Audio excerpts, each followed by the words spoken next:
اگر میرے مصطفیٰ کی شان یہ ہے کہ جو مانگتا ہے اس کو بھی دیتے ہیں اور جو نہیں مانگتا اس کو بھی عطا فرماتے۔ تو مصطفیٰ جان رحمت صلی اللہ علیہ وسلم سب کو دیتے ہیں۔ امام اہل سنت رضی اللہ تعالیٰ عنہ کے نعت مبارک کا پہلا شعر الہدائی کی بخشش کا میں جو نعت ہے اس نعت کا سب سے پہلا شعر، واہ کیا جود و کرم ہے شہ بطحا تیرا، واہ کیا جود و کرم ہے شہ بطحا تیرا، اے شہ بطحا، اے مصطفیٰ جان رحمت صلی اللہ علیہ وسلم، اے بطحا کے بادشاہ، اے پوری کائنات کے بادشاہ، مصطفیٰ جان رحمت صلی اللہ علیہ وسلم کل کائنات کے مالک بھی ہے اور کل کائنات کے بادشاہ بھی ہے۔ مصطفیٰ جان رحمت صلی اللہ علیہ وسلم اعلیٰ حضرت رضی اللہ تعالیٰ کے شہزادے حضور مفتی اعظم رضی اللہ تعالیٰ عنہ نے معاملہ صاف فرما دیا، عقیدہ دے دیا۔ کیا فرما؟ خدا کی سلطنت کا دو جہاں میں کون دولہا ہے؟ خدا کی سلطنت کا دو جہاں میں کون دولہا ہے؟ یا رسول اللہ تم ہی تم ہو، تم ہی تم ہو، یہاں تم ہو وہاں تم ہو۔ ہمارے آقا کریم صلی اللہ علیہ وسلم خدا کی سلطنت کے بادشاہ ہیں، خدا کی سلطنت کے مالک ہے، اور مصطفیٰ جان رحمت صلی اللہ علیہ وسلم کی سلطنت دنیا میں بھی ہے، مصطفیٰ کی سلطنت آخرت میں بھی۔ مصطفیٰ جان رحمت صلی اللہ علیہ وسلم صرف دنیا کی نعمتیں ہی نہیں عطا کرتے بلکہ آخرت کی نعمتیں بھی میرے مصطفیٰ سب کو عطا فرمائیں۔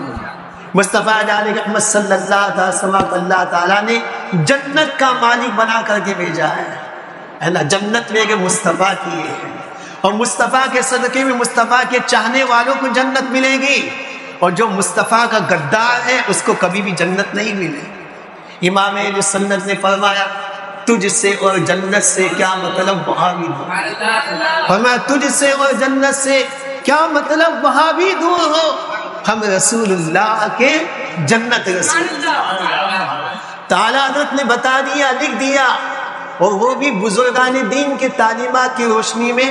قرآن کریم کی آیت کریمہ کی روشنی میں، احادیث مصطفیٰ صلی اللہ علیہ وسلم کی روشنی میں کہ اے لوگوں سنو، اگر جنت کے مستحق بننا چاہتے ہو تو مصطفیٰ کے عاشق بن جاؤ، اللہ تعالیٰ تمہیں جنت عطا فرمائے گا۔ عزیزان ملت اسلامیہ، جنت کے لیے مصطفیٰ کی وفاداری چاہیے۔ مصطفیٰ جان رحمت صلی اللہ علیہ وسلم کے جود و سخا کا ذکر کرتے، فرماتے وہاں کیا جود و کرم ہے شہ بطحا تیرا۔ یہاں پہ دو لفظ ہیں، ایک لفظ جود اور ایک لفظ کرم۔ ہماری زبان میں اگر اس کا ترجمہ کیا جائے تو ہماری زبان میں اتنی وسعت نہیں ہے، ہم جود کا ترجمہ بھی کرنے جائیں گے تو ترجمہ ہوگا سخاوت، کرم کا ترجمہ بھی کرنے جائیں گے تو ترجمہ ہوگا سخاوت، لیکن یہ عربی زبان ہے، عربی زبان میں لفظ جود کا معنی الگ آتا ہے، لفظ کرم کا معنی الگ آتا ہے۔ امام اہل سنت رضی اللہ تعالیٰ نے مصطفیٰ جان رحمت صلی اللہ علیہ وسلم کے لیے یہاں پہ دونوں لفظ استعمال کیے، واہ کیا جود و کرم ہے شہ بطحا تیرا، یعنی یا رسول اللہ آپ کے جود کی شان بھی نرالی ہے اور آپ کا کرم بھی بے مثال ہے، آپ کا کرم بھی بے مثال ہے۔ تو جود اور کرم میں فرق کیا ہے اس کو آپ سمجھتے چلیں۔ جود کہتے ہیں بغیر مانگے کسی کو عطا کر دینا، اس کو جود کہتے ہیں، اور مانگنے پر عطا کرنا اس کو کرم کہتے ہیں۔ تو بغیر مانگے عطا کرنا اس کو جود کہتے ہیں، اور مانگنے پہ عطا کرنا اس کو کرم کہتے ہیں۔ تو میرے اعلیٰ حضرت نے بتایا کہ میرے مصطفیٰ کی شان ایسی ہے کہ جو مانگتا ہے اس کو بھی دیتے ہیں، اور جو مانگنے کے لیے آیا ہے بارگاہ میں لیکن زبان نہیں کھل گئی ہے، لب بند ہے، آنکھیں بند ہے، دل میں ارادہ لے کر کے آیا ہے، مصطفیٰ جانتے ہیں کہ میرا چاہنے والا کس نیت سے آیا ہے، میرا چاہنے والا کیا ارادہ لے کر کے آیا ہے، آنے والا کس غرض سے آیا ہے، کیا طلب کرنے کے لیے آیا ہے۔ ان کی نگاہ کی شان تو بہت بلند و بالا ہے، ان کے شہزادے کی نگاہ کی شان یہ کہ اعلیٰ حضرت رضی اللہ تعالیٰ عنہ نے مصطفیٰ جان رحمت صلی اللہ تعالیٰ وسلم کے شہزادے حضور غوث اعظم رضی اللہ تعالیٰ عنہ کے تعلق سے یہ ارشاد فرمایا کہ غوث اعظم کی شان یہ ہے کہ وہ پوری دنیا کو، پورے عالم کو اس طرح سے دیکھتے ہیں جس طرح سے رائے کا دانہ ہتھیلی پہ ہوتا۔ تو جب شہزادے کی یہ شان ہے تو مصطفیٰ جان رحمت صلی اللہ علیہ وسلم کی شان کا کون اندازہ لگا سکتا؟ تو مصطفیٰ جان رحمت صلی اللہ علیہ وسلم طلب کر کے کوئی مانگتا ہے اس کو بھی دیتے ہیں، اور جو بغیر مانگے طلب کرنے کے لیے آتے اس کو بھی مصطفیٰ عطا فرماتے کہ وہاں کیا جود و کرم ہے، شے بتا تیرا، کہا کہ یہ مصطفیٰ کریم صلی اللہ علیہ وسلم کا جود و کرم انتہائی عرف و اعلیٰ کیسے ہے، شان کیسی نرالی ہے، کہا نہیں سنتا ہی نہیں، نہیں سنتا ہی نہیں، مانگنے والا تیرا کہ مصطفیٰ کی بارگاہ میں جو بھی سائل آتا ہے تو ایسا کبھی دیکھنے میں آیا ہی نہیں کہ مصطفیٰ نے اس کو انکار کر دیا، مصطفیٰ کریم صلی اللہ علیہ وسلم نے اس کو عطا نہ کیا۔ عزیزان ملت اسلامیہ، آقا کریم صلی اللہ تعالی علیہ وسلم کی سخاوت کی شان کا اندازہ آپ حضرات لگانا چاہتے ہیں، ہم چلتے ہیں ام المومنین حضرت عائشہ صدیقہ رضی اللہ تعالیٰ عنہ کی بارگاہ، معلوم کرتے ہیں کہ ام المومنین آپ بتائیے کہ مصطفیٰ جان رحمت صلی اللہ تعالیٰ علیہ وسلم کی جود و کرم کی شان کیا ہے، مصطفیٰ کی جود کی شان کیا ہے۔ ام المومنین عائشہ صدیقہ رضی اللہ تعالیٰ عنہ ارشاد فرماتی ہے کہ مخلوق میں سب سے زیادہ سخاوت کرنے والی ذات اگر کسی کی ذات ہے تو مصطفیٰ جانے، اور کہتے ہیں کہ سخاوت کس تیزی سے مصطفیٰ کریم صلی اللہ علیہ وسلم کی سخاوت کس تیزی سے ہوتی تھی، مثال دے کر کے بتا رہے ہیں کہ جس طرح سے تیز آندھی چلتی ہے، تو آپ لوگ جانتے ہیں کہ جب آندھی کی تیز رفتاری کے ساتھ آندھی چلتی ہے تو اس کی رفتار کتنی تیز ہوتی ہے، تو کہا کہ آندھی کی جتنی رفتار ہوتی ہے تو کہتے ہیں اس رفتار سے بھی زیادہ مصطفیٰ کی سخاوت، اس رفتار سے بھی زیادہ مصطفیٰ کریم صلی اللہ علیہ وسلم کی سخاوت ہوتی ہے۔ آگے خود ارشاد فرماتی ہے کہ جو بھی سائل مصطفیٰ کی بارگاہ میں آتا کبھی بھی محروم ہو کر واپس نہیں۔ تزیدان ملت اسلامی یہ آقا کریم صلی اللہ علیہ وسلم کی شان، مصطفیٰ جان رحمت صلی اللہ علیہ وسلم کی سخاوت کی کچھ مثالیں آپ حضرات کے سامنے پیش کریں۔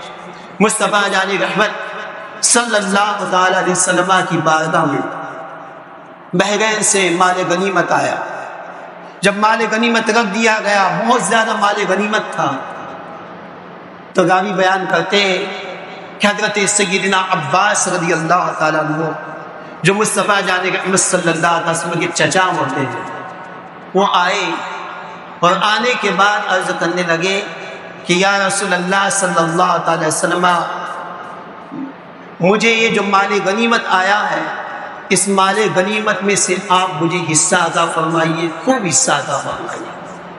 اللہ کے حبیب صلی اللہ علیہ وسلم کا دریائے کرم جوش میں تھا، مصطفیٰ جان رحمت صلی اللہ علیہ وسلم نے ارشاد فرمایا چچا جتنا لے جا سکتے لے جاؤ، اجازت دی کہ جتنا لے جا سکتے لے جاؤ۔ تھیلا لے کر کے آئے اور تھیلے کے اندر میں سکے بھرنا شروع کر دیے، سکوں کا وزن بہت زیادہ ہوتا ہے، اب بھر جانے کے بعد مکمل اس کو بھر دیا،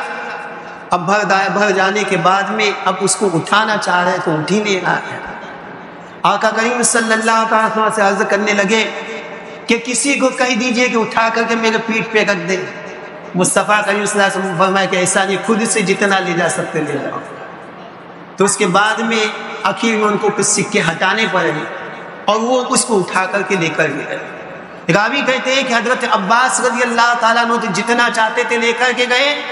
اس کے بعد میں نے دیکھا کہ مصطفیٰ کریم صلی اللہ علیہ وسلم وہاں سے ہٹے نہیں، بلکہ اللہ کریم صلی اللہ علیہ وسلم کی بارگاہ میں لوگ آتے گئے، مصطفیٰ عطا کرتے گئے، دیتے گئے، یہاں تک کہ پورا مال غنیمت ختم ہو گیا، مصطفیٰ نے تقسیم فرما لیا، تب جا کر مصطفیٰ یہ مصطفیٰ کریم صلی اللہ علیہ وسلم کی سخاوت کا عالم ہے۔ حضرت سیدنا بلال رضی اللہ تعالیٰ عنہ، ان کا نام سبھی جانتے ہیں، حضرت سیدنا بلال رضی اللہ تعالیٰ فرماتے ہیں کہ مصطفیٰ کریم صلی اللہ علیہ وسلم کی طرف سے مجھے حکم تھا کہ جو بھی سائل آئے، ضرورت مند آئے، حاجت مند آئے، تو میں مصطفیٰ کریم صلی اللہ علیہ وسلم کی طرف سے ان کی حاجت ضرورت کو پورا کروں، اور اگر پاس میں کچھ نہ ہو تو دوسرے سے قرض لے کر کے میں دے دوں، بعد میں مصطفیٰ کریم صلی اللہ علیہ وسلم ان کا قرض ادا کر دیں گے۔ عزیزان ملت اسلامیہ، حضرت بلال رضی اللہ فرماتے کہ میں اسی طرح سے میرا معمول رہا۔ فرماتے کہ ایک مرتبہ ایسا ہوا کہ ایک مشرک آیا اور کہنے لگا کہ اے بلال، تم دوسروں سے قرض لے کر کے دوسرے لوگوں کو دیتے ہو، میرے پاس بہت مال و دولت ہے، ایسا کرو کہ آگے چل کر آگے سے تم کسی دوسرے سے قرضہ مت لینا بلکہ مجھ سے قرضہ لے لیا کرنا، اور بعد میں جب وسعت آئے گی تو دے دینا۔ حضرت بلال رضی اللہ تعالیٰ نے فرمایا کہ چلو اچھی بات ہے۔ حضرت بلال رضی اللہ تعالیٰ اس سے قرضہ دیتے گئے۔ ایک مرتبہ ایسا ہوا کہ قرضہ زیادہ ہو گیا اور قرضہ ادا کرنے کی مدت قریب آنے لگی۔ حضرت بلال رضی اللہ تعالیٰ عنہ سے اس سے ملاقات ہوئی تو حضرت بلال رضی اللہ تعالیٰ عنہ سے بدسلوکی کے ساتھ پیش آنے لگا، بد اخلاقی کے ساتھ پیش آنے لگا، ڈانٹ ڈپٹ کرنے لگا، دھمکی دینے لگا، کہنے لگا کہ دیکھو ادائیگی کا وقت قریب آ چکا ہے، مدت آ چکی ہے، سن لو کان کھول کر کے کہ اگر تم نے وقت پر میرا قرضہ واپس نہیں کیا، میری رقم واپس نہیں ادا کی تو سن لو کہ میں اسی طرح سے تم کو غلام بنا کر کے بکریاں چگاؤں گا جس طرح تم پہلے بکریاں چگاتے ہیں۔ حضرت سیدنا بلال رضی اللہ تعالیٰ عنہ مصطفیٰ جانے کے محمد صلی اللہ علیہ وسلم کی خدمت میں آتے ہیں۔ صحابہ جانتے تھے کہ ہمارے ہر درد کی دوا مصطفیٰ کریم صلی اللہ علیہ وسلم ہے، اسی لیے بزرگان دین نے بیان فرمایا کہ میں ہر درد کی دوا مصطفیٰ جانے کے محمد صلی اللہ علیہ وسلم کی بارگاہ ہے۔ تو جس طرح سے صحابہ نے اپنی تکلیف کے موقع پر مصطفیٰ کو یاد کیا، ہمیں بھی چاہیے کہ ہم اپنی تکلیف کے موقع پر اپنے آقا کریم صلی اللہ علیہ وسلم کو یاد کرتے ہیں۔ امام اہل سنت رضی اللہ فرماتے ہیں فریاد امتی جو کرے حال زار میں ممکن نہیں کہ خیر بشر کو خبر نہ۔ آقا کریم صلی اللہ علیہ وسلم اپنے غلاموں کی خبر رکھتے ہیں۔ حضرت بلال رضی اللہ تعالیٰ مصطفیٰ جانے کے محمد صلی اللہ علیہ وسلم کی خدمت میں حاضر ہوئے ہیں، عرض کرنے لگے یا رسول اللہ صلی اللہ علیہ وسلم، وہ فلاں مشرک ہے، اس سے قرضہ لے کر کے میں جو لوگوں کی حاجتوں کو پورا کرتا تھا، اب اس کے قرضے کی ادائیگی کا وقت قریب آ چکا ہے، وہ مجھے دھمکی دے گا ہے، غلام بنانے کی دھمکی دے گا ہے۔ یا رسول اللہ صلی اللہ علیہ وسلم مجھے اجازت دے دیجئے تاکہ میں یہاں سے کسی مسلمان کے دوسرے قبیلے میں جا کر کے چھپ جاؤں، اور جب میرے اندر اس کی وسعت پیدا ہو جائے کہ میں اس کے قرضے کو ادا کر سکوں تو میں واپس آ جاؤں۔ بھاگنے کا مقصد جو ہے دوسرا کچھ نہیں ہے، نیت خیر کی ہے کہ قرضہ ادا کرنا ہے، لیکن کہا کہ معاملہ ایسا تک پہنچ گیا، دھمکی دے گا ہے کہ غلام بنا لوں گا، پھر سے اسی طرح سے سلوک کروں۔ کہ یا رسول اللہ صلی اللہ علیہ وسلم اجازت دے دیجئے کہ میں اس کے مسلمانوں کے کسی قبیلے میں چلا جاؤں، وہاں جا کر کے چھپ کر کے بیٹھ جاؤں، جب میرے اندر وسعت پیدا ہو جائے تو میں واپس آ جاؤں۔ اللہ کے حبیب صلی اللہ علیہ وسلم خاموش رہے۔ حضرت بلال رضی اللہ فرماتے کہ میں گیا، میں نے سب کچھ ساز و سامان تھا اس کو تیار کیا ہے نا، اپنے زبان میں اگر کہا جائے تو میں نے اپنا بستر باندھ لیا۔ اب یہ بتاتے کہ انتظار میں کہ صبح فجر کی نماز کے بعد میں یہاں سے چلا جاؤں گا۔ حضرت بلال رضی اللہ فرماتے کہ جب فجر کی نماز ہوئی اور میں جانے کے ارادے سے یہ تھا کہ ایک قاصد دوڑتا ہوا آیا اور اس نے کہا کہ اے بلال چلو، مصطفیٰ نے تمہیں یاد کیا ہے، مصطفیٰ جانے کا محمد صلی اللہ علیہ وسلم نے تمہیں یاد کیا ہے۔ آقا کریم صلی اللہ علیہ وسلم کی خدمت میں پہنچ گئے تو کیا دیکھا، باہر میں کہ 4 اونٹ ساز و سامان کے ساتھ لدے ہوئے موجود تھے۔ آقا کریم صلی اللہ علیہ وسلم نے فرمایا کہ اے بلال لو، اللہ تعالیٰ نے تمہارے قرض کی ادائیگی کا انتظام فرمایا۔ فرمایا حاکم فدق نے یہ بھیجے ہیں، ان کو لے کر کے جاؤ، اس میں چادریں بھی ہیں، دوسری چیزیں بھی ہیں، ان کو بیچ کر کے اپنا قرضہ ادا کرو۔ حضرت بلال رضی اللہ فرماتے کہ میں نے قرضہ ادا کر دیا۔ مصطفیٰ جانے کے صلی اللہ علیہ وسلم کی شان یہ تھی، کہا کہ قرضہ ادا کر دیا۔ قرضہ ادا کر دینے کے بعد میں مصطفیٰ جانے کے صلی اللہ علیہ وسلم نے مجھ سے پوچھا کہ بلال کیا اب بھی کچھ باقی ہے؟ یہ واقعہ کب کا ہے؟ صبح سے چل رہا ہے واقعہ۔ مصطفیٰ کریم صلی اللہ علیہ وسلم مسجد میں ہی تشریف فرما، اٹھ کر اپنے حجرے میں بھی نہیں گئے۔ جب بلال رضی اللہ تعالیٰ قرضہ ادا کر کے آ گئے، اپنے امتی کا درد مصطفیٰ کریم صلی اللہ علیہ وسلم کے دل میں کتنا ہے نا، فکر میں کہ کب بلال واپس آتا ہے۔ حضرت بلال رضی اللہ تعالیٰ جب قرضہ ادا کر کے آ گئے، پوچھا کہ اب بھی کچھ مال باقی ہے؟ کہا کہ ہاں یا رسول اللہ صلی اللہ علیہ وسلم کچھ مال باقی ہے۔ مصطفیٰ جانے محمد صلی اللہ علیہ وسلم نے ارشاد فرمایا کہ اے بلال جاؤ اس مال کو بھی ادا کر دو، جب تک وہ نہیں مال ادا نہیں ہوگا میں اپنی جگہ سے نہیں آؤں گا۔ بلال رضی اللہ فرماتے کہ عشاء کی نماز کا وقت ہو گیا. عشاء کے بعد مصطفیٰ نے مجھ سے پوچھا اے بلال وہ مال دوسرے کو ادا کر دیا, ضرورت مند کو دے دیا؟ کہ یا رسول اللہ کوئی سائل ملا ہی نہیں, کوئی حاجت مند ضرورت مند ملا ہی نہیں. حضرت بلال رضی اللہ فرماتے مصطفیٰ کا مسجد میں ہی تشریف فرما ہے. رات گزر گئی, فجر کی نماز, ظہر, عصر, مغرب, یہاں تک کہ دوسرے دن کی عشاء کی نماز ہو گئی. میں مصطفیٰ کی خدمت میں آیا, مصطفیٰ سے پوچھا, مصطفیٰ کا رسول پوچھا بلال کیا ہوا؟ میں کہا یا رسول اللہ حاجت مند مل گیا, مال اس کو دے دیا پورا مال کا. مصطفیٰ کریم صلی اللہ علیہ وسلم خدا کی حمد بیان کی اور مسجد سے اٹھ کر پھر اپنے حجرے میں تشریف لے گئے. تو آقا کریم صلی اللہ علیہ وسلم کی سخاوت کا معاملہ, حاجت مند, ضرورت مند, پریشان آل کی پریشانیوں کو دور کرنا, حاجت مندوں کی حاجت کو پورا کرنا, ضرورت مندوں کی ضرورت کو پورا کرنا, یہ میرے آقا کریم صلی اللہ علیہ وسلم کی سنت اور ان کے صحابہ اور ان کے اہل بیت کا طریقہ ہے. عزیزان ملت اسلامیہ, آقا کریم صلی اللہ علیہ وسلم کی سخاوت اتنی ہوتی تھی, کہتے کہ جب غزوہ حنین کے موقع پر جو مال غنیمت کثرت سے ہاتھ میں آیا تو اللہ کے حبیب صلی اللہ علیہ وسلم نے جو اونٹنی جو بکریاں تقسیم فرمائی, کسی کو 100 بکری, کسی کو 200 بکری, کسی کو 300 بکری, جو بھی آتا جا رہا اللہ کے رسول سے اس کو دیتے چلے جا رہے. یہاں تک کہ ایک صاحب آئے اور انہوں نے کہا کہ 2 پہاڑیوں کے درمیان بکریاں بھری ہوئی تھی. کہا کہ یا رسول اللہ صلی اللہ علیہ وسلم میں یہ چاہتا ہوں کہ یہ جتنی بکریاں آپ مجھ کو عطا فرما دو.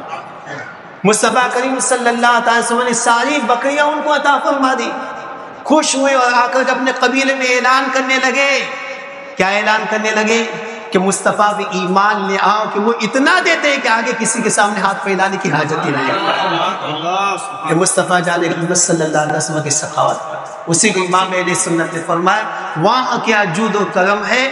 شہ بتا تیرا نہیں, سنتا ہی نہیں, مانگنے والا تیرا کون دیتا ہے, دینے کو منہ چاہیے, دینے والا ہے سچا ہمارا. عزیزان ملت اسلامیہ, آقا کریم صلی اللہ تعالی علیہ وسلم سے فیض حاصل کیا, صحابہ نے, اہل بیت نے, ان کی شان بھی ہم کو اسی نظر آتی.